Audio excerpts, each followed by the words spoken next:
Okay, so the new owners of this listed property in the countryside of England wanted me to restore this floor, but to keep its original patina. So we opted for a sympathetic restoration. So the first job was to deep clean the floor using either a power scrubber or a rotary machine and a pH neutral chemical. Once that was done, we scratched the surface using a high grade fine sanding grit, so we didn't take too much of the old protection back to lose the character and patina of the floor. Once it was cut back, we then added a stain. I opted for a Lauber stain. I find it easy to use, and you can either buff it on or apply it by brush.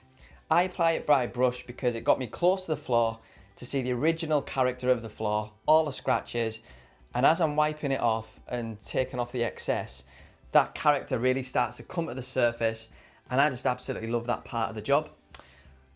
So once that was the excess was rubbed off, I then applied a 2K lacquer. I went with a Boratec Avenue, and this was it drying, ready for it to go off. And once it had gone off, which was very quickly, this is the finished look.